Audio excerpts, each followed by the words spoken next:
My name is Noel Morin. I am one of the state coordinators for Hawaii, CCL.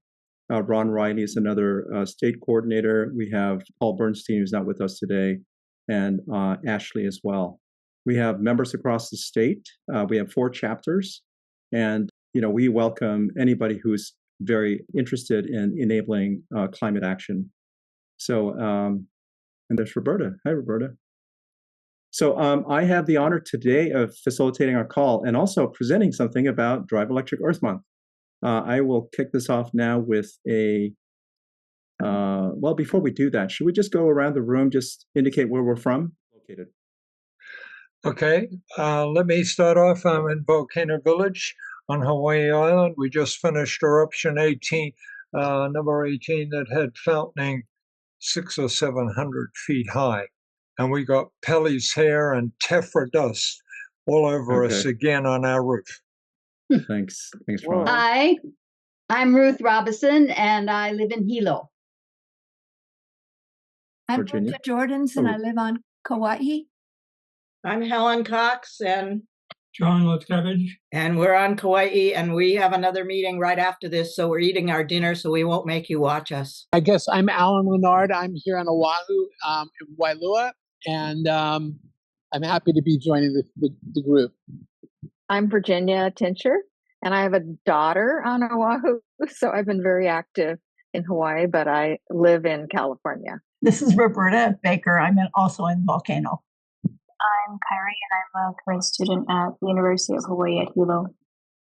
I think we'll go ahead and get started. I'm going to share my... Did we do Karina? Yeah. Oh, I did. I'm so sorry, Karina. That's okay. Sorry about that. I was going to let you back, too. I'm Karina Ramirez. I am here with Kiki in Honolulu. I am glad to be with you. And so Karina is a staff with CCL. So she's actually a staffer, and that would have been a big boo-boo on my part. I'm going to put that in the notes. Okay, I'm going to share my screen. Okay, so the agenda for tonight, we always start these meetings with connection before content, and I have a question that is very relevant to the presentation tonight. We'll have a quick run through the CCL values, the who we are slides. I have a presentation that I'll make on Drive Electric Earth Month. We have some updates on the national as well as Hawaii front. So quite a bit going on tonight. So connection before content. This is a question about how many gallons of fuel, liquid fuel, gasoline, and diesel do we burn in our vehicles here in Hawaii each year? So we can just put our guesses up. And Ron, I think you probably have the answer to this, right? Yeah, I do. Well, thanks to you. Yeah, and I looked up DBED too, and you were right on. So you can just put your responses in the chat. It's a big figure, I'll tell you that. It's a big figure. Yes, too much, absolutely. That's a good point. Okay. What is the volume, Ron? The actual number of gallons, is that what you'd like? Yep, number of gallons. It's approximately in the order of 450 million gallons. Of fossil fuel. Yep. Of fossil fuel, gasoline and diesel. Yep. And there's a state agency, DBED, which tracks that every month. And if you take a look at the number of Olympic swimming pools that you'd fill with all that gas and diesel, it's close to 700 Olympic-sized swimming pools that you would fill in with fossil fuel. Okay, let's do a quick who we are. Ruth, you have core values? Here I am. Thank you, Noel. So these are the core values that we always mention: focus, optimism, diversity, relationships, integrity, being nonpartisan, and personal power. So I just wanted to focus on integrity. Our approach is thoughtful and thorough. We are prepared. We consult experts, use data, as we just did, and solicit feedback before forming opinions or making decisions. And you will see more of this in Noel's presentation. And the next slide is about our mission. Okay. Yeah. I will cover our mission. So our mission has two parts: create the political will by building nonpartisan, respectful relationships with Congress for a livable world by passing effective, equitable, and to achieve an achievable carbon emission reduction legislation, and to empower individuals to develop their personal and political power to become active political participants by using the 5 levers of political will. So that's lobbying, media, grassroots, grasstops, and character development. And as empowered citizens, we lobby Congress, we talk with neighbors, friends, and local officials about the national climate action can help ensure a healthy future while strengthening the American economy. And I remember writing my first letter to Congress in late February of this year. It was short, honest, and I wasn't sure it would make much of a difference, but it did. I actually got responses, and I realized that this is one of the easiest and most effective ways to advocate for climate solutions. So by emailing or calling Congress just once a month with guidance and talking points from CCL, we keep the pressure on, and we talk with friends, neighbors, and local leaders, and we remind our representatives that bold climate action strengthens our economy and secures a healthy future for all. Amazing. Thank you. So I think this is my Kuleana here. Citizens Climate Lobby was founded to pass the most effective emissions reduction legislation, and that is carbon fee and dividend.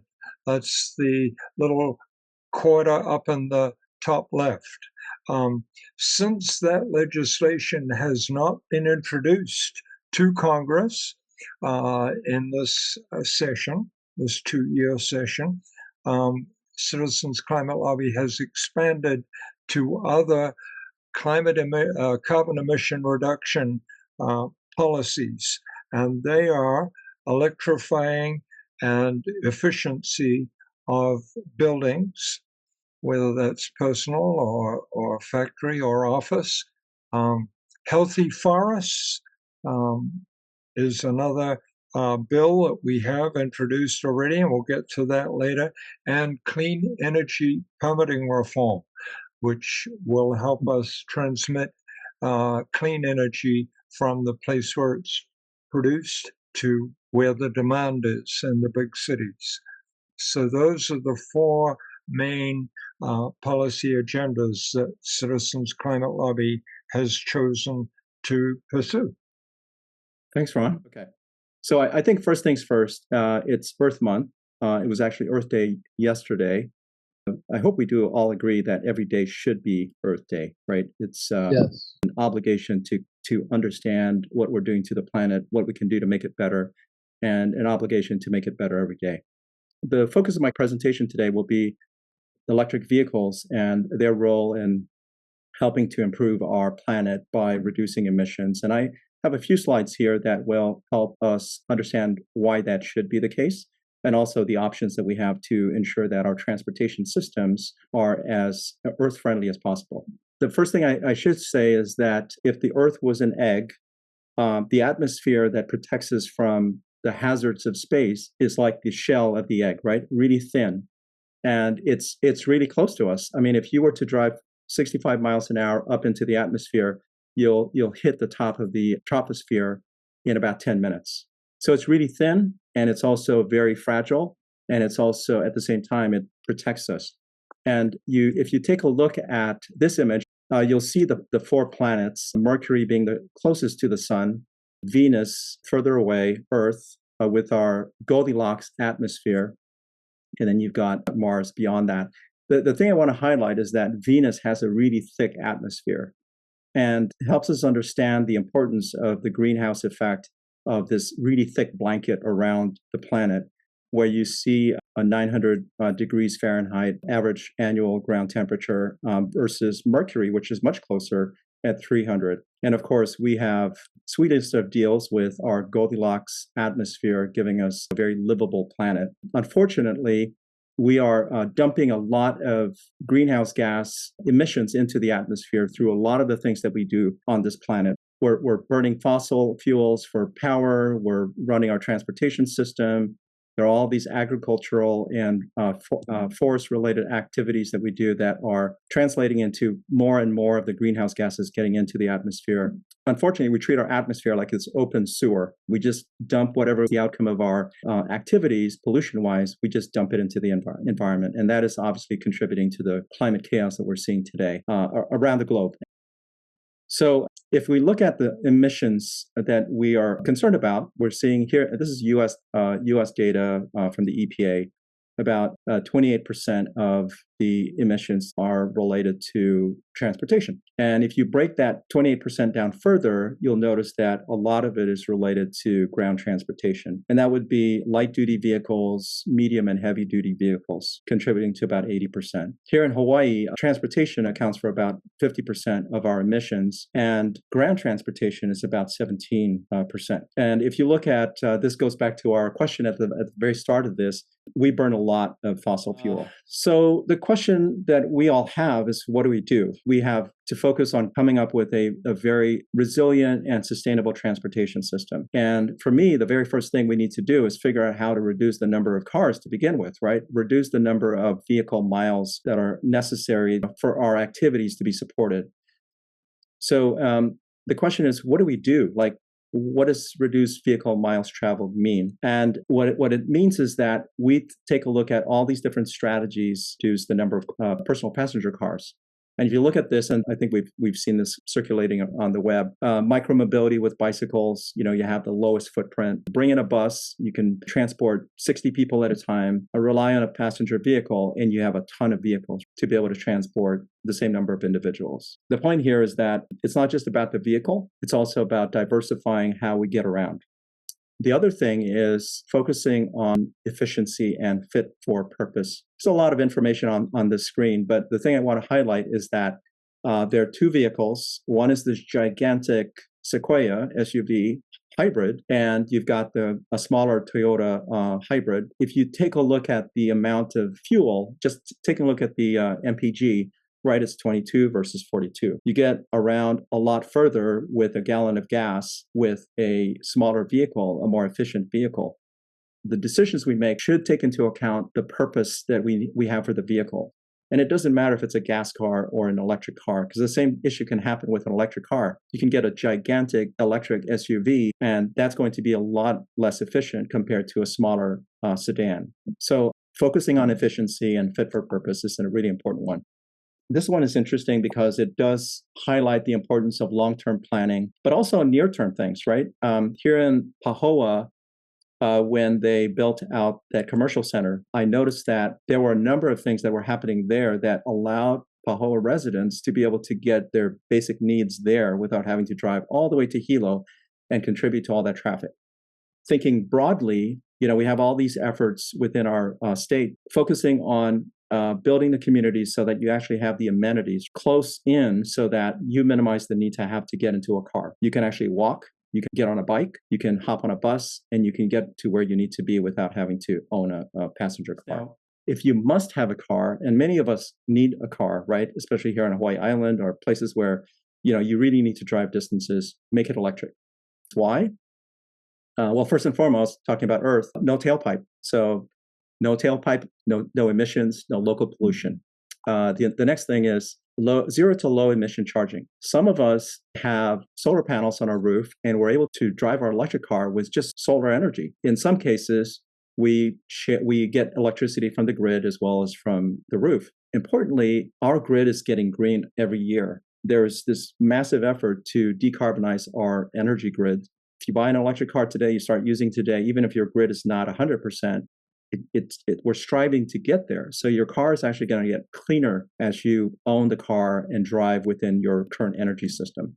Efficiency, again, the key takeaway here is with an electric vehicle, 80+% of the energy that you put in the battery is actually put to good use to propel the car. With a gas car, most of the energy that you put in the tank is wasted as heat.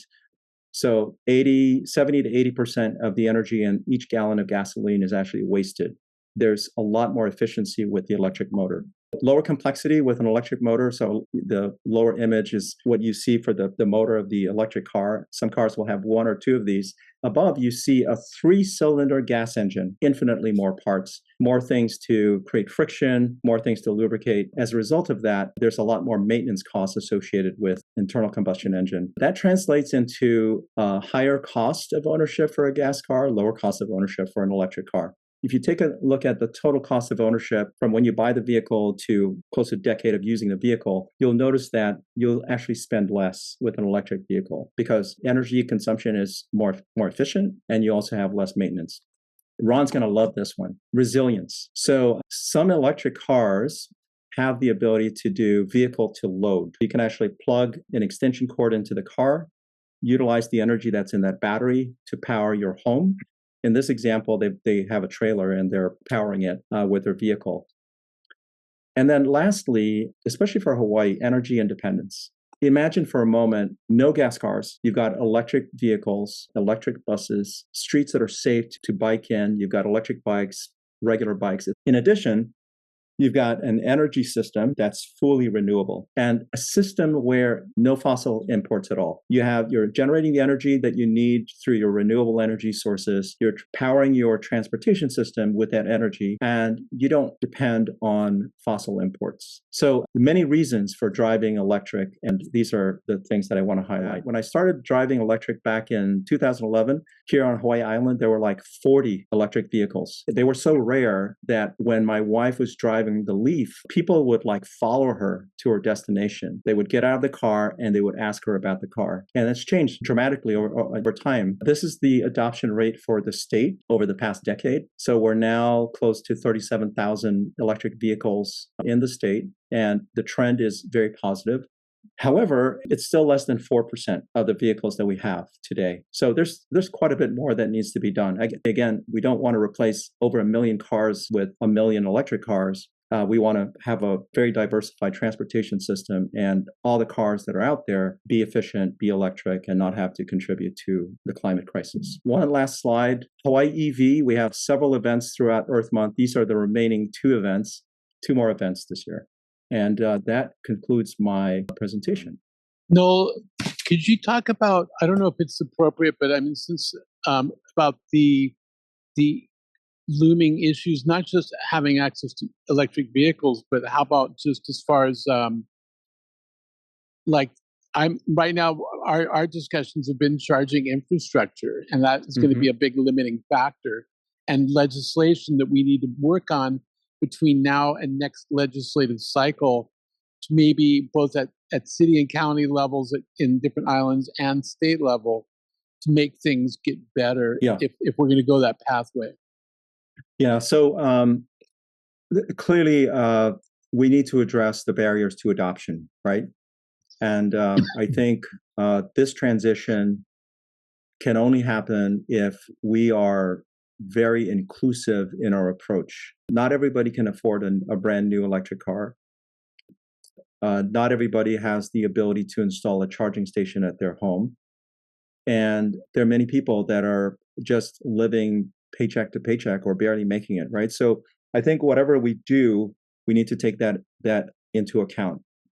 And there are ways to address that. There are, rebates that can be provided. There are for the purchase of a vehicle, for the purchase of a used vehicle, for the installation of charging stations. And fortunately, there are some of these programs that are out there, and the challenge is not necessarily to create more, but to increase awareness so people know about them and actually use them. Public charging is an issue. Many people can benefit from charging at home, but we have people that live in apartments, we have people that live in condos, people that live in rentals, and we have the visitor industry, right? They're going to need public charging. So Alan, to your point, I think it's probably not this particular group, but we have Hawaii EV. From a policy perspective, it's certainly something that we're going to start looking into and not wait until the start of the session. Will, I know I promised I'd invite you to that conversation. Sure. But that is something that we absolutely must do, like public charging, incentives to ensure that there's an equitable transition, and The other thing that this group is very mindful about is putting a price on pollution. So we've had multiple attempts over the past few years to install a price on carbon. We call it carbon cashback. The ability to put a price on fossil and return the revenue to our residents so that we can actually enable that just transition, right? That equitable transition. So that's another policy area that we're also looking into. So CCL Hawaii, we are, like we've done for this past session, there's certain bills that we provide, that we support. And then we also have a spin-off, which is carbon cashback, that is really focused on trying to get a price on carbon so that there will be a lot of tension to shift away from fossil fuels and to incentivize and support clean transportation. I have a question. This is John Lutkevich or Kauai. The other day, PBS had some sort of presentation that at least part of it mentioned really fast charging, like on the order of being able to charge a vehicle in 10 minutes or less. I guess I'm just wondering, is any of that kind of technology making it across the pond over here? Yeah. Well, so there's super fast charging, and there's just fast charging, just regular charging, right? Where you can actually go plug your car in, and in about 10 minutes you have enough to top off your vehicle and you're on your way. And what you're looking for are what they call DC fast chargers. So each county has its own, strategy program to deploy charging stations. The state DOT has a NEVI program, and that would be, on Kauai, there would be 2 of these NEVI charging stations. There are going to be 150 kW charging stations. Each hub will have 4 of them. And what that does is it allows for really fast charging. You can plug in your car, 15 minutes or less, you're ready to go. So that would be the NEVI programs. And the utilities are also involved. So, excuse me, Hawaiian Electric, across their territories, they have DC fast chargers that they are upgrading. And Tesla is also doing quite a bit of DC fast charging. I think their most recent supercharger hub was deployed over in Oahu, and that's 12 superchargers and 6 level 2 chargers in that one project. Ruda, you had a question about fast charging being bad for batteries. So fast charging is tougher on the batteries, that's for sure. If you can avoid it, you have home charging, use home charging. However, based on how vehicles have performed, there are a number of owners on the mainland that rely on supercharging, for instance. The impact is not that significant, especially with today's EVs. The Nissan Leaf, which just relied on air cooling, didn't take too well to fast charging. But many of the newer EVs have liquid cooling, so it's not that big of an issue. Also, when you plug your car into a DC fast charger after 80%, it starts to slow down dramatically because the system is designed to protect the battery. So the idea is you charge it to 80% and move on, right? If you linger beyond 80%, you're going to be there for a long time because it starts to drop dramatically. I am going to keep us moving now because we want to end on time here. I also want to acknowledge, Karina, your note, Diversity Month. Do you want to just give a quick comment on that before I move on? Oh, sure. Thank you. I appreciate that. So April, as well as Earth Month, is also Celebrate Diversity Month. I think it's been around since 2009. It is my hope that there's been a movement across different companies and organizations to celebrate diversity in all its forms, and that is all it's called for. It's just really simple. I'll find like a link that sort of talks about it and share that in the chat, and for anyone that could possibly view this recording later. So yeah. Okay, thank you. I'm going to move us again to our slideshow here, and we're now getting into national updates. Quarter of Congress, basically this next quarter. That are going to be on the agenda for both the House and the Senate. Reconciliation, probably the biggest one we're going to be hearing about. But they still need to pass a funding bill. So they passed a funding bill in March, early March, and that kicked the can to September 30th. It funded the government through September 30th. They need to pass another one by September 30th. And as a reminder, the House and Senate will be out for recess in August. So that really only leaves them the next few months to kind of get things together in order for them to come back in September and pass a funding bill. So there's going to be a lot of discussion starting about what those levels will look like, what should be included in that. And that, of course, is going to be a bipartisan discussion. It's going to be Republicans and Democrats in the House and Senate having that discussion. The other priority folks are going to be working on is the debt ceiling. We've been hearing a little bit about different kind of calculations as to when the U.S. is going to hit that debt ceiling. It's sometime between July and October. So it depends a bit on federal revenues. It depends on how much comes in with the tax period right now in April, but also different things over the next couple of months. The earliest it sounds like would be July. The latest would be October. Now, that could overlap it with the funding bill. If it's in October, they could try to put a debt ceiling in the funding bill. Republicans have also discussed putting it in the reconciliation bill, so it would just be a party line vote on that debt ceiling.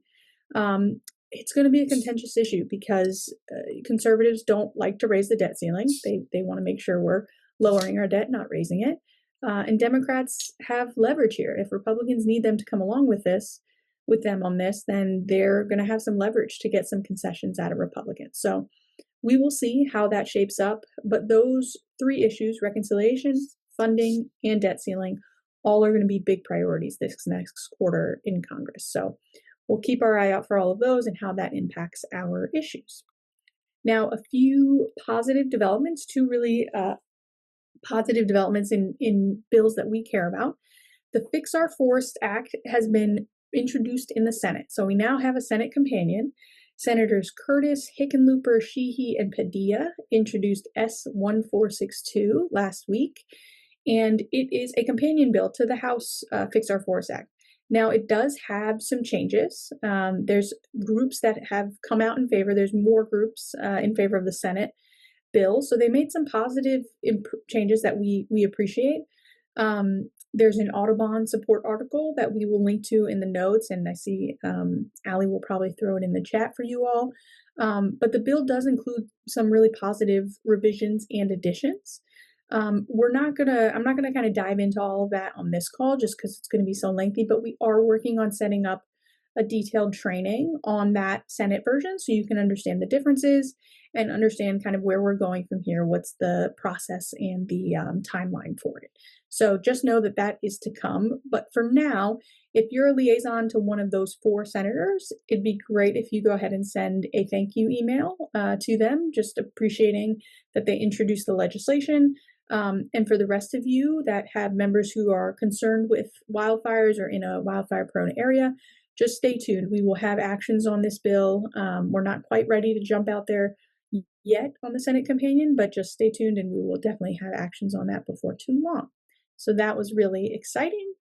And then we also had the Foreign Pollution Fee Act introduced in the Senate by Senators Cassidy and Graham. I'm sure many of you saw stuff we put out on this, but this is a foreign pollution tariff bill. We would have referred to that as a CBAM a year ago, but that's not the language that Republicans are leaning towards right now. But a tariff, foreign pollution tariff, foreign pollution fee is what they like to call it. But essentially, it places a percentage fee on imports of certain covered products based on their carbon intensity. It does allow for, it's incentivizing countries to make their manufacturing cleaner, make these products cleaner.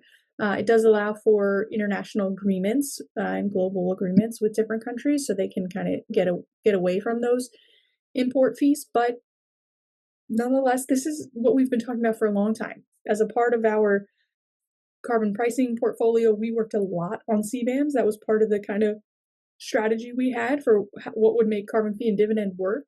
And we were, I can say pretty confidently, one of the first groups, if not the first group, to talk to these Republican offices about a CBAM. And that was something Republicans kind of latched onto right away. Many of you picked it up and ran with it. So I really want to take a moment to kind of pause and recognize all the work we've put into socializing this idea with Republicans, educating them, and then pivoting when we realized carbon fee and dividend, carbon pricing is not going to go anywhere right now. We were able to pivot. You guys were all able to kind of pivot your messaging, talk to the folks, talk to the members of Congress where they were. And in that case, it was on CBAMs. It was on these foreign pollution tariffs. And look what's come of it. We've got the bill out with improvements, and it's gaining more steam, and it's put out by a pretty conservative member of Congress, which is even better. It's got a lot of good backing by industry. So really, really pleased with that bill out there. And there will be a training with Danny Richter on May 22nd. So right now, we're not doing any big outreach on that. We're going to do this deep dive training on May 22nd with Danny, who's going to walk us through all the pieces of the legislation, what it means, and what the process is. And then we will have information on that call or shortly thereafter about our next steps on that bill. But very exciting stuff. And the last thing I want to cover is just permitting reform. There's no congressional update on that because it's still kind of waiting in the wings. So we have Republicans in Congress who really need to work through reconciliation before they're ready to turn back to these bipartisan discussions on permitting reform. That being said, we're still hearing from Republicans in the House and the Senate saying, we know we need to do permitting reform. We know we're going to have these discussions. They're just not having them right now. So that's why it's so important that for those of you that have Democratic members of Congress, this is a great time for us to bring Democrats to the table on that issue, kind of bring them up to speed on it. So that way, once Republicans are ready to kind of turn back, sit down with Democrats, the Democrats are ready to have that conversation.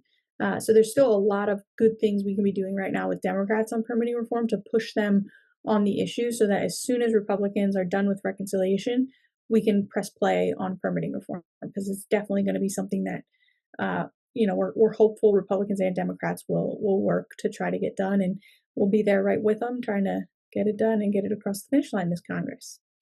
So this slide here just reviews, in a sense, what Jen Tyler just said. There is going to be training for the Fix Our Forests Act, the Foreign Pollution Fee Act, and a review of Congress. That has already happened, and I think the link to that is in the chat. If it's not, I will try to get it there.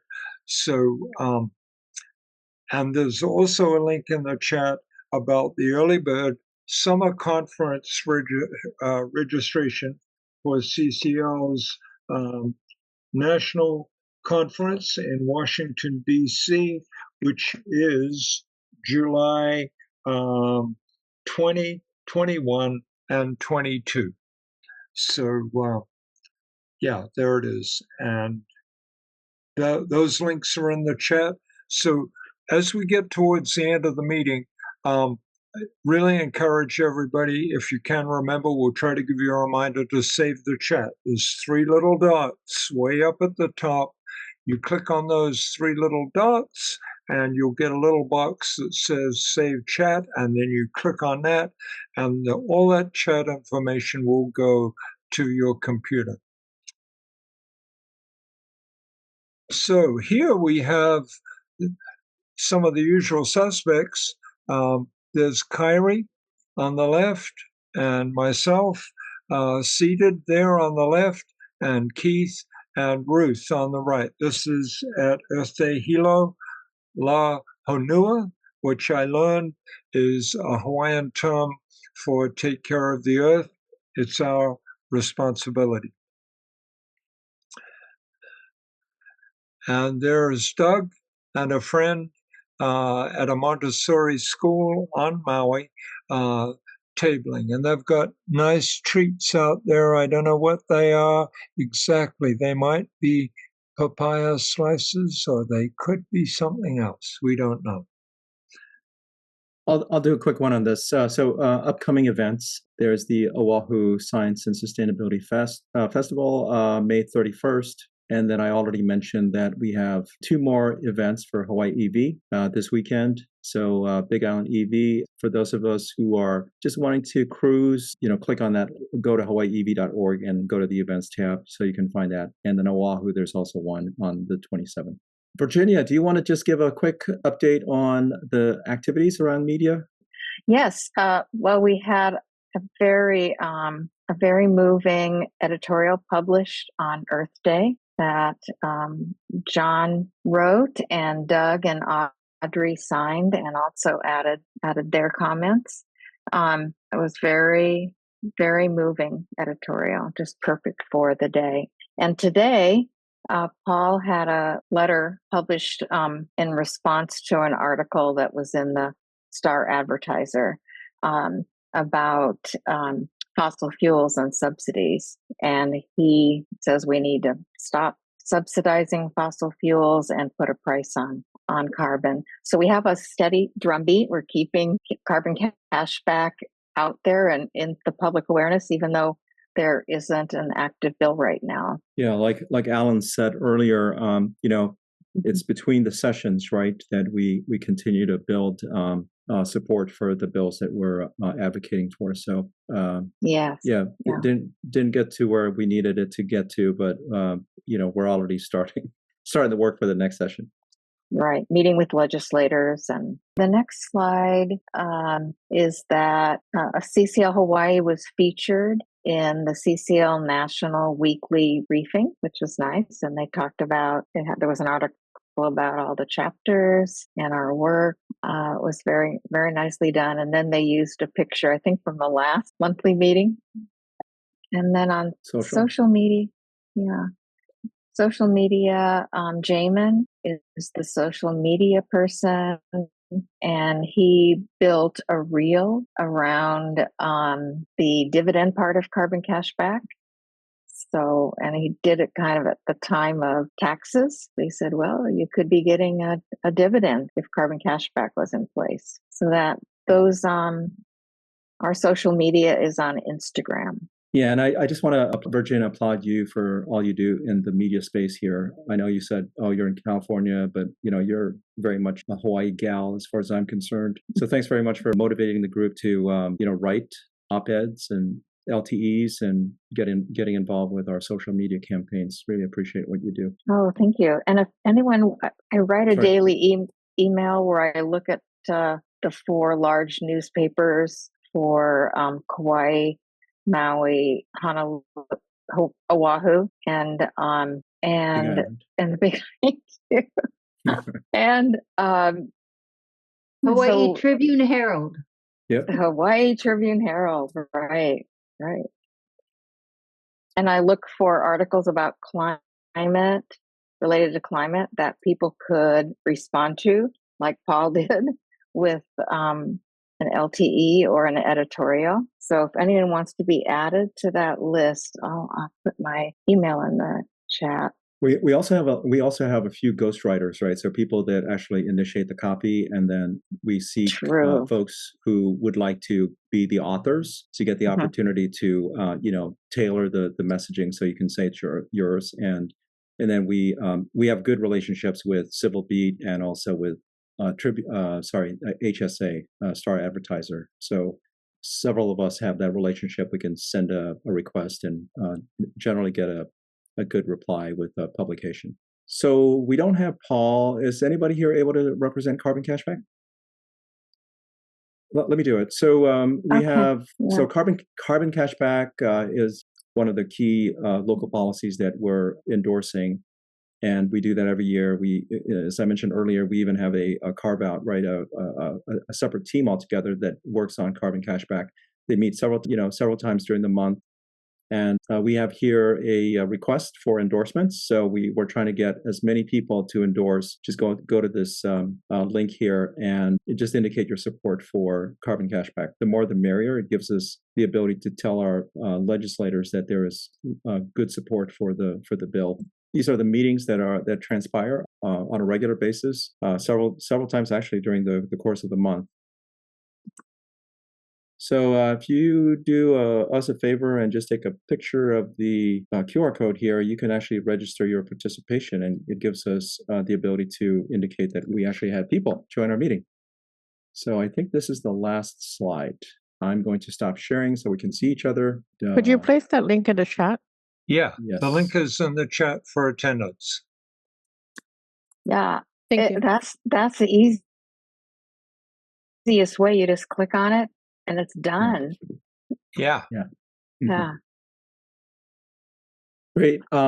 Well, look at that. We have 3 minutes to go. We ran through this massive agenda. I had the privilege of sharing some stuff about electric cars. We had Jen Tyler Thank you. talking about policy and priorities. Great stuff. Does anyone have anything that they'd like to add or comment or ask? Noel, could I add what we've been doing on Kauai? Oh, yes.